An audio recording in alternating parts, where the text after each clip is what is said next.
mortgagee under the Transfer of Property Act. Students, today we are going to deal with this matter. Now let's begin with the lecture. There are in all 9 rights which are available to the mortgagee. What are these rights? The first right which we are having is a right to foreclosure or a sale. The second right is a right to sue for the mortgage money. The third one is a right to sell. The fourth one is a right to appoint a receiver, and next is the right to accession, the right to renewal of the lease, the right to spend money, the right to proceeds of revenue sale or a compensation on acquisition, and a right of a mezzanine mortgagee. Now let us deal in detail one by one these rights. Student will, if we go through the first right which provides for the mortgagee's right to foreclosure or a sale which has been provided under section 67, we find that mortgagee जो है उसको ये right है कि वो क्या कर सकता है, foreclosure कर सकता है. foreclosure का मतलब क्या होता है? foreclosure का मतलब होता है end करना. जो mortgage transaction है उसको क्या करना है, end करना है. या फिर sale of the mortgage property, यानी जो मॉर्गेज प्रॉपर्टी है उसको सोल्ड आउट कर देना है, सेल कर देना है. इट मीन्स दैट अब ये कब होता है बेसिकली, तो जब मॉर्गेज मनी ड्यू हो जाता है and before a decree has been made for redemption of the mortgage property. Before a decree has been made for redemption of the mortgage property का मतलब क्या होता है कि ये जो मॉर्गेजर है वो क्या करता है, अगर सपोज उसने मॉर्गेज अमाउंट पे कर दिया तो क्या कर सकता है, वो अपनी प्रॉपर्टी को रिडीम बैक करने का राइट एक्सरसाइज कर सकता है. लेकिन उसने अगर इस तरीके का सूट डाला भी है but before he files a suit, या फिर even if he has filed the suit but decree has not been yet obtained by him for redemption of the mortgage property, उस दौरान मॉर्गेजी जो है वो क्या कर सकता है, प्रॉपर्टी को सोल्ड आउट करा सकता है अगर मॉर्गेज मनी जो है वो क्या हो गया है, ड्यू हो गया है. और if suppose a mortgage money has been paid और डिपॉजिटेड, अगर मॉर्गेज मनी सपोज मानो पेड भी कर दिया गया है या डिपॉजिट भी कर दिया गया है, तो मॉर्गेजी हैज अ राइट कि वो ऑब्टेन कर सकता है from the court a decree that कि मॉर्गेजर जो है उसको एब्सोल्युटली डिबार कर दिया जाए मॉर्गेज प्रॉपर्टी को रिडीम बैक करने से, या फिर साथ ही साथ मुझे क्या दे दी जाए, आप एक तो पहली बात मॉर्गेजर को डिबार कर दीजिए ताकि वो प्रॉपर्टी को रिडीम बैक ना करे, और मुझे जो है वो डिक्री दे दीजिए ताकि मैं प्रॉपर्टी क्या कर सकूं, सोल्ड आउट कर सकूं. Now next is right to sue for the mortgage money. right to sue for the mortgage money में क्या दिया हुआ है, section 68 में right to sue for the mortgage money में the mortgagee has a right to sue for the mortgage money where the mortgager binds himself to repay the same. जो mortgagee है उसको ये राइट है कि वो क्या कर सकता है, स्यू कर सकता है मॉर्गेज मनी के लिए, अगर मान लीजिए मॉर्गेजर बाइंड करता है अपने आप को कि वो क्या करेगा, रीपेमेंट करेगा उस मॉर्गेज मनी का टाइम पे या जो भी एग्रीड टर्म है, बट क्या है मॉर्गेजर जो है वो पे करता है क्या, नहीं करता है. Then in that case mortgagee जो है उसको ये राइट है कि वो कोर्ट में केस फाइल कर सकता है, क्या रिकवर करने के लिए, दिया हुआ मॉर्गेज मनी रिकवर करने के लिए. Next is where the mortgagee is deprived of the whole or a part of his security by wrongful act or default of the mortgager. अगर मॉर्गेजी जो है यदि मान लीजिए उसको जो उसके पास में हमने प्रॉपर्टी सिक्योरिटी के तौर पे रखी थी, या तो वो प्रॉपर्टी से हम उसको होलली या फिर पार्टली डिप्राइव कर देते हैं, और हम ऐसा करते वक्त में क्या करता है मॉर्गेजर, क्या करता है, रॉन्गफुल एक्ट करता है या फिर डिफॉल्ट करता है. तो wrongful act and default of the mortgager, default act on the part of the mortgagor की वजह से यदि जो सिक्योरिटी है वो कैसी हो गई है, इधर इनसफिशिएंट हो गई है या फिर मॉर्गेजी जो है वो डिप्राइव ही हो गया है उस पर्टिकुलर सिक्योरिटी से, then in that case also mortgagee जो है वो क्या कर सकता है, अपना राइट एक्सरसाइज कर सकता है जिसके अंतर्गत वो कोर्ट में सूट फाइल करेगा ताकि वो रिकवर कर सके ईदर प्रॉपर्टी या फिर mortgage money. Next is where the mortgage property is destroyed wholly or partly without the fault of any party. अगर मान लीजिए प्रॉपर्टी जो है मॉर्गेज के लिए जो हमने रखी थी सिक्योरिटी के तौर पे, यदि वो प्रॉपर्टी डिस्ट्रॉयड हो जाती है होलली या फिर पार्टली, लेकिन इसके डिस्ट्रक्शन के पीछे किसी भी पार्टी का कोई फॉल्ट नहीं है, किसी भी पार्टी का क्या नहीं है, फॉल्ट नहीं है, मतलब ना तो आपकी गलती है ना मेरी गलती है ना मॉर्गेजर की गलती है ना मॉर्गेजी की गलती है, लेकिन फिर भी प्रॉपर्टी जो है वो क्या हो गई, डिस्ट्रॉय हो गई है। ऐसे वक्त में मॉर्गेजी जो है उसको ये राइट जरूर रहेगा कि वो अपना पैसा जो है वो रिकवर बैक कर सके, उसके लिए वो सूट फाइल करने का राइट रखेगा, क्योंकि आफ्टर ऑल उसने पैसा तो दिया ही है और उसका पैसा उसने दिया है, तो accordingly he should be having a right to recover that particular money. Next is where the mortgagee being entitled to position. अगर मॉर्गेजी जो है बेसिकली वो एंटाइटल है मानो पोजीशन के लिए, and the mortgagor fails to deliver the same, यानी जो बेसिकली देखा जाए तो मॉर्गेजी कुछ इस तरीके का किया गया था जिसमें पोजीशन ही हैंड ओवर करना था। फॉर एग्जाम्पल के लिए मान लीजिए यूसुफ फ्रुक्चरी मॉर्गेज है, तो यूसुफ फ्रुक्चरी मॉर्गेज में तो सामने वाला जिसने बेसिकली हमें पैसा दिया है उसको हम प्रॉपर्टी का इंटरेस्ट ट्रांसफर करते हैं, और वो इंटरेस्ट में हम पोजीशन ट्रांसफर करते हैं, ताकि वो हमारी प्रॉपर्टी को तब तक एंजॉय करे जब तक कि उसका principal sum and interest recover नहीं होता, राइट। तो ऐसे वक्त में अगर हम उसको पोजीशन नहीं हैंड ओवर करते, देन इन दैट केस क्या होगा, मॉर्गेजी हमारे अगेंस्ट में सूट फाइल कर सकता है for recovery of the mortgage money. Now next is right to sale. Section 69 जो है वो बेसिकली डील करता है राइट टू सेल के अनुसार। Now according to this particular right to sale, इसमें मॉर्गेजी को किस तरीके के राइट होते हैं ये अभी हम देखेंगे इस स्लाइड में। तो इस सेक्शन के अंतर्गत मॉर्गेजी जो है उसको ये राइट है कि वो सेल कर सकता है मॉर्गेज प्रॉपर्टी बिना कोर्ट के इंटरफेरेंस के। ऊपर में हमने देखा कि उसको राइट टू स्यू फाइल करना, राइट टू स्यू था मॉर्गेज मनी रिकवर करने के लिए। राइट टू सू में क्या हो रहा था, उसको कोर्ट जाना पड़ रहा था, बट यहाँ के फॉलोइंग सर्कमस्टेंसेस अगर हम देखते हैं जो कि सेक्शन 69 में बताए गए हैं, तो इसमें बिना इंटरवेंशन ऑफ कोर्ट भी मॉर्गेजी जो है वो राइट टू सेल एक्सरसाइज कर सकता है। अगर ये बेसिकली देखा जाए तो चार सर्कमस्टेंसेस हैं, तो अब ये चार सर्कमस्टेंसेस या चार बेसिकली सिचुएशंस क्या क्या हैं, let us see one by one. सबसे पहले है where the mortgage is an English mortgage. अगर जो हमने मॉर्गेज क्रिएट किया है, यदि वो कौन सा मॉर्गेज है बेटा, यदि वो इंग्लिश मॉर्गेज है, and neither the mortgagor nor the mortgagee, और मॉर्गेजर एंड मॉर्गेजी दोनों भी कौन नहीं है, हिंदू नहीं है, मुस्लिम नहीं है, बुद्धिस्ट नहीं है, मेंबर नहीं है किसी अदर रेस, सेक्ट, ट्राइब या फिर क्लास के, अकॉर्डिंग टू द नोटिफिकेशन जो भी इशूड किया गया है स्टेट गवर्नमेंट के द्वारा in the official gazette. Then in that case accordingly देखा जाए तो यहाँ पे क्या होगा, यहाँ पे इस सर्कमस्टेंसेस में पर्टिकुलर पार्टी को कोर्ट में जाने की जरूरत नहीं है। इंग्लिश मॉर्गेज है तो उसके अंतर्गत party without intervention of the court भी क्या कर सकता है, मॉर्गेज प्रॉपर्टी को सोल्ड आउट कर सकता है। Next is provided that the mortgage money is not repaid by the mortgagor. Again mortgagee जो है वो राइट टू सेल एक्सरसाइज करे, उसके लिए क्या जरूरी है कि मॉर्गेजर ने अभी तक क्या नहीं किया है, repayment of the mortgage money नहीं किया है। साथ ही साथ अगर मान लीजिए मॉर्गेजी जो है वो गवर्नमेंट है, मॉर्गेजी कौन है, गवर्नमेंट है, then in that case definitely government जो है वो तो कभी भी राइट टू सेल एक्सरसाइज कर सकता है।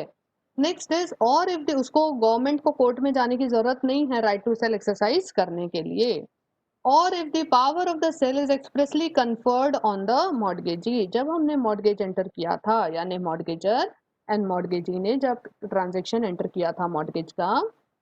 तो मॉर्गेजर ने एक्सप्रेसली राइटिंग में मॉर्गेजी को सपोज राइट दे दिया था कि जैसे ही मॉर्गेज मनी ड्यू होगा, मॉर्गेजी को ये राइट रहेगा कि वो क्या कर सकता है, प्रॉपर्टी को सोल्ड आउट कर सकता है। तो ऐसे वक्त में देखा जाए तो मॉर्गेजी जो है उसको ये पावर रहेगा कि वो सेल कर देगा प्रॉपर्टी को for the purposes of recovery of his mortgage money, because for the reason that this particular power has been conferred on the mortgagee. Now this power of the sale does not affect the ordinary right of realization by the suit of the mortgagee. ये तो basically ये following circumstances है, लेकिन इसके अंतर्गत भी suppose अगर mortgagee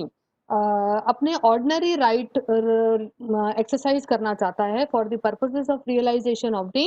money by filing a suit before the court, then in that case a part of that these rights, a part of these rights, a part of these situations, a part of these cases, mortgagee जो है, जो इसके पहले हमने slide में देखा था उसके तहत वो सारी सिचुएशंस में भी क्या कर सकता है, राइट टू स्यू एक्सरसाइज कर सकता है for the purposes of recovery of the mortgage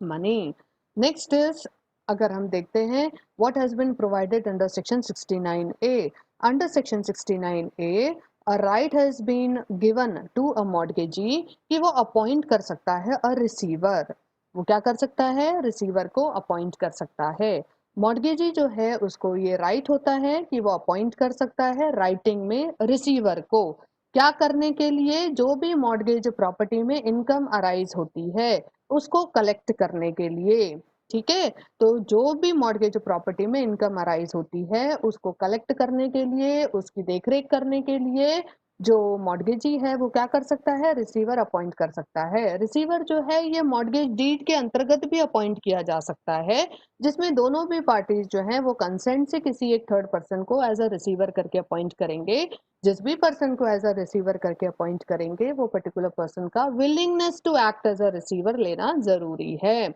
लेकिन यदि मान लीजिए जिस पर्सन का नाम हमने एज अ रिसीवर करके मॉर्गेज डीड में लिखा है, यदि वो पर्सन की डेथ हो गई या फिर हमने किसी पर्सन का नाम ही नहीं लिखा मॉर्गेज डीड में कि कोई पर्टिकुलर पर्सन को हमने अपॉइंट किया है एज अ रिसीवर करके, या फिर वो पर्टिकुलर पर्सन जो है वो अनेबल है, यानी नाम लिखा उस वक्त विलिंगनेस बताया था बट अभी प्रेजेंट में वो अनेबल है बेसिकली रिसीवर करके एक्ट करने के लिए, या फिर अभी उसकी इच्छा नहीं है कि वो एक्ट करे as a receiver, then in that case mortgagor जो है वो क्या कर सकता है, किसी भी दूसरे पर्सन को अपॉइंट कर सकता है एज अ रिसीवर करके with the consent of the mortgagee. Here the term mortgagee is to be there, तो यहाँ पे मॉर्गेजी के कंसेंट ऑब्टेन करके मॉर्गेजर जो है वो क्या कर सकता है, किसी थर्ड पर्सन को as a mortgage as a receiver over that particular mortgage property appoint कर सकता है। अब रिसीवर जो है जिस तरीके से अपॉइंट हो सकता है उसी प्रकार से उसको रिमूव भी किया जा सकता है। जब कभी भी हम रिसीवर को रिमूव करना चाहते हैं हमको राइटिंग में बेसिकली रिमूव करना चाहिए, और इसके लिए हमको एक एप्लीकेशन लिखना चाहिए for removal of the receiver, और वो एप्लीकेशन राइटिंग में लिख के साइन करके कोर्ट में फाइल किया जाना चाहिए। मॉर्गेजर जो है ये रिस्पॉन्सिबल रहता है बेसिकली देखा जाए तो वो सारे एक्ट्स के लिए या वो सारे डिफॉल्ट्स के लिए जो कि रिसीवर करता है। लेकिन यदि मान लीजिए मॉर्गेजी जो है वो भी रिस्पॉन्सिबल रहेगा for the act and the defaults of the receiver if he improperly intervenes in the function of the receiver. अगर मॉर्गेजी देखा जाए तो क्या करता है, इम्प्रॉपर वे में इंटरवेंशन करता है रिसीवर के एक्ट्स में या फिर उसकी ड्यूटीज में, then in that case mortgagee जो है उसको भी हम रिस्पॉन्सिबल मानेंगे। So these are the basically rights which are been provided to the mortgagee till section 69A। Now let us see the further rights. The right to accession to mortgage property, यानी जो mortgagee जो है उसको additional जो हुआ है, अकर हुआ है मॉर्गेज प्रॉपर्टी में, वो लेने का अधिकार होता है। Similarly student, if you remember we have already studied this right but in respect to the mortgagor. Mortgagor को क्या था, एडिशनल जो भी उस पर्टिकुलर प्रॉपर्टी पे होता है मॉर्गेज प्रॉपर्टी पे एडिशनल जो पोर्शन आ गया है उसको लेने का अधिकार होता है। यू रिमेंबर मैंने आपको एक एग्जाम्पल दिया था कि एडिशन जो है वो लैंड में हो गया है ड्यू टू एलुवियन, यानी कि रिवर जो है उसका पानी कम हो गया है जिसकी वजह से जो प्रॉपर्टी है, लैंड है, उसका एरिया बढ़ गया है और वो बढ़ा हुआ एरिया जो है वो वापस से प्रॉपर्टी के साथ रिडीम बैक हो जाएगा किसको,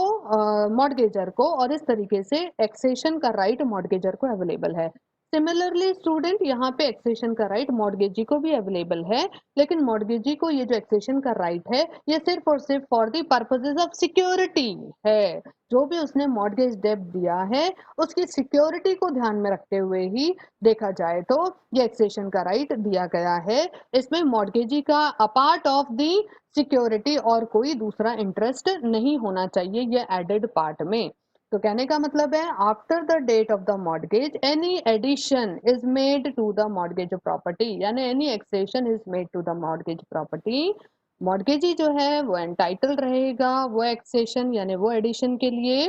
किस पर्पजेज से, for the purposes of security of his mortgage there. Now let us see what has been provided under section 71. Right to renewal of mortgage lease, right to renewal of the mortgaged lease. Section 71 जो है वो deal करता है कि mortgage property जो है यदि मान लीजिए लीज लीज पे है, ठीक है, और मॉर्गेजर जो है उसने रिन्यूअल ऑब्टेन कर लिया है लीज का, तो मॉर्गेजी जो है वो भी एंटाइटलमेंट रखेगा कि न्यू लीज जो है उसके तहत उसके पास में प्रॉपर्टी जो है वो सिक्योरिटी के तौर पर रहे, अगर किसी कॉन्ट्ररी कॉन्ट्रैक्ट में हमने एंटर नहीं किया है तो when the mortgage property is a lease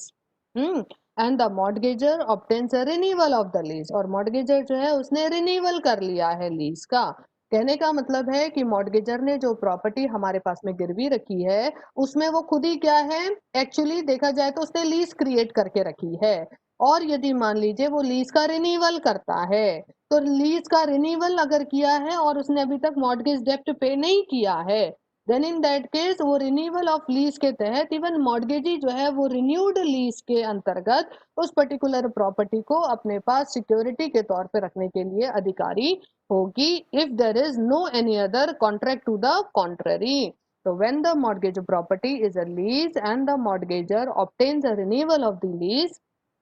the mortgagee shall be entitled to the new lease for the purposes of security in absence of the contract to the contrary. Now let us see the next right which has been provided under section 72 of the Transfer of Property Act. This right is again related to the right of mortgagee in possession. Students यहाँ पे mortgagee जो है जिसके पास में property का position है, ठीक है, प्रॉपर्टी का पोजीशन होने के बाद में इसके पास में राइट टू स्पेंड मनी रहता है। ये मॉर्गेज प्रॉपर्टी के ऊपर क्या कर सकता है, मनी स्पेंड कर सकता है अगर जरूरत पड़े तो, in absence of the contract to the contrary. यदि मान लीजिए मॉर्गेजर के साथ में उसका कोई पर्टिकुलर तरीके का कॉन्ट्रैक्ट नहीं हुआ है जिसमें कि उसने मॉर्गेजर ने उसको डायरेक्शन दिया है सपोज कि तुम प्रॉपर्टी में कोई पैसा नहीं लगाना, इस तरीके का कोई कॉन्ट्रैक्ट हुआ है क्या, नहीं हुआ है, इसका ये मतलब निकलता है कि मॉर्गेजर जो है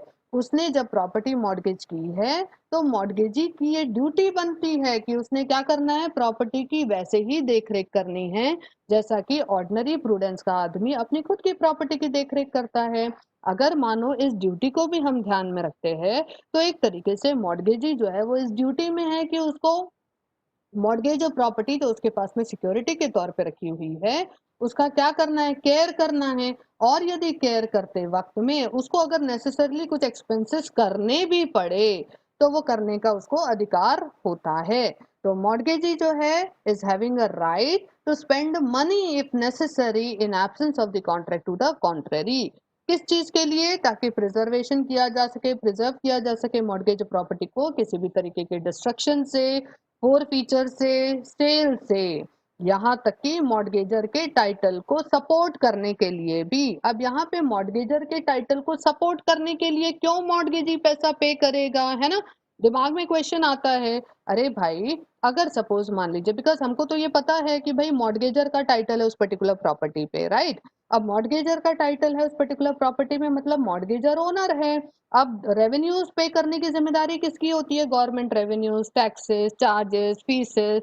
फीस, फाइन, ये सब किसको पे करने की जिम्मेदारी होती है, जो ओनर है ना। लेकिन यदि मान लीजिए अब ओनर ने तो प्रॉपर्टी गिरवी रखी है यानी उसके पास में वैसे ही पैसे नहीं है, ऐसे वक्त में ये रेवेन्यू पे करने के लिए हो सकता है कि वो मॉर्गेजी से कंसर्न करे और मॉर्गेजी को बोले कि प्लीज आप अभी के लिए फॉर अ टाइम बिंग ये पैसा पे कर दीजिए, बाद में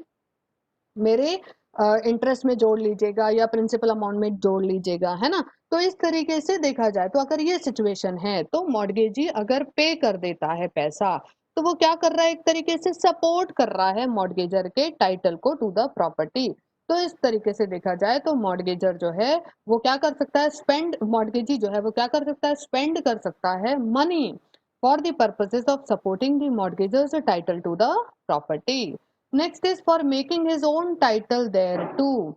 Good against the mortgagor, it means to defend his own title against the mortgagor. अब बेसिकली देखा जाए तो जिस तरीके से वो मॉर्गेजर के टाइटल को सपोर्ट करने के लिए मनी स्पेंड कर सकता है, उसी प्रकार से वो अपने खुद के टाइटल को सेव करने के लिए भी क्या कर सकता है, मनी स्पेंड कर सकता है. Now, next is when the mortgaged property is a renewable leasehold. Then for the renewal of the lease, अगर mortgage property जो है वो ऐसी है कि जिसमें लीज रिन्यू की जानी चाहिए, देन इन दैट केस हो सकता है वो लीज रिन्यू करने में कुछ एक्सपेंसेस करने पड़े, जैसे स्टैम्प पेपर लाना पड़े, अकॉर्डिंगली लीज जो है वो रिन्यू करनी पड़े, बिकॉज इस चीज के भी पैसे सपोज फॉर एग्जाम्पल के तौर पे मॉर्गेजर के पास में नहीं है. Then in that case definitely जो मॉर्गेजी है वो क्या करेगा, उस मॉर्गेज डीड को या मॉर्गेज प्रॉपर्टी पे लीज को रिन्यू करने के लिए नेसेसरी एक्सपेंसेस कर सकता है. Then insuring the property where it is of insurable nature. अगर मान लीजिए प्रॉपर्टी जो है जो मॉर्गेजर ने मॉर्गेजी के पास गिरवी रखी है, उस पर्टिकुलर प्रॉपर्टी को इंश्योरेंस की ज़रूरत है, क्योंकि उसमें कभी भी आग लग सकती है, कभी भी डिस्ट्रॉय हो सकती है, और अगर मानो नुकसान हो गया तो बहुत ज़्यादा नुकसान हो जाएगा, क्योंकि अभी it is in position of the mortgagee. तो मॉर्गेजी को क्या करना है, ऑर्डिनरी केयर लेना है ना उस पर्टिकुलर प्रॉपर्टी का, कुछ डिस्ट्रक्शन ना हो, उसको प्रॉपरली प्रिजर्व करके रखे. उसके लिए हो सकता है कि वो इतना ज़्यादा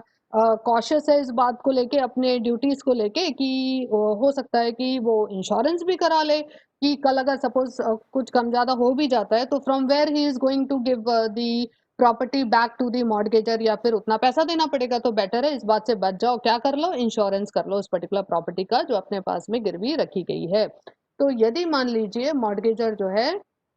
वो इंश्योर भी कर लेता उस पर्टिकुलर प्रॉपर्टी को, क्योंकि उस पर्टिकुलर प्रॉपर्टी का नेचर भी कैसा है, इंश्योरेबल नेचर है, then in that case mortgagee जो है उसको ये राइट है कि वो क्या कर सकता है, जो उसने प्रॉपर्टी का इंश्योरेंस क्रिएट किया है या इंश्योर किया है उसने पर्टिकुलर प्रॉपर्टी को, मॉर्गेज प्रॉपर्टी को, वो क्या कर सकता है, उसके लिए reasonable expenses, reasonable money spend कर सकता है. Now let us write to proceeds of the revenue sale or a compensation on acquisition. कहने का मतलब है सेक्शन 73 में क्या बोला है कि अगर मॉर्गेज प्रॉपर्टी या फिर कोई भी मॉर्गेज प्रॉपर्टी से रिलेटेड इंटरेस्ट यदि लैंड एक्विजिशन एक्ट के अंतर्गत अक्वायर किया गया है, यानी गवर्नमेंट ने अक्वायर कर लिया उस पर्टिकुलर लैंड को या उससे रिलेटेड किसी इंटरेस्ट को, या फिर किसी लॉ के अंतर्गत for a time being in force उस लैंड को, यानी कि जो इमूवेबल प्रॉपर्टी है उसको अक्वायर किया गया है, तो ये जो मॉर्गेजी है वो एंटाइटलमेंट रखेगा जो भी पेमेंट ऑफ मनी अराइज होने वाला है उसमें, क्योंकि उसने मॉर्गेज डेब्ट दिया है ना. तो अगर गवर्नमेंट किसी का लैंड अक्वायर करती तो उस पर्टिकुलर पर्सन को कॉम्पनसेशन पे करती है ना मॉर्गेज. अब यहाँ पे वो मॉर्गेजर है, बेसिकली जिसका लैंड अक्वायर किया गया है वो मॉर्गेजर है, तो ऐसे वक्त में मॉर्गेजर को कॉम्पनसेशन मिलेगा क्योंकि उसकी लैंड तो सरकार ने ले ली. तो ऐसे में मॉर्गेजी जो है वो भी क्या रखता है, अपना क्लेम रखेगा उस पर्टिकुलर प्रॉपर्टी को. जब भी बेचा जाएगा, गवर्नमेंट जब भी उसमें कॉम्पनसेशन का अमाउंट निकालेगी, तो mortgagee would be having a right to have his claim for getting the mortgage money back. Now इस ये जो सेक्शन है ये एनंशिएट करता है डॉक्ट्रिन ऑफ सब्स्टिट्यूटेड सिक्योरिटी को भी. नाउ स्टूडेंट्स, इसके अपार्ट ये जो दो राइट्स हैं, जिसमें right of subsequent mortgagee to pay off the prior mortgagee and which has been provided under section 74, and also the right of mezzanine mortgagee against the prior and subsequent mortgagee which has been provided under section 75, ये repeal कर दिया गया है by transfer of property amendment act 1929 के तहत. सो अभी फिलहाल जो है ये एक्ट अवेलेबल नहीं, ये राइट्स अवेलेबल नहीं है to the mortgagee. So students, I hope you have understood the concept. Thank you very much for attending this session. Thank you.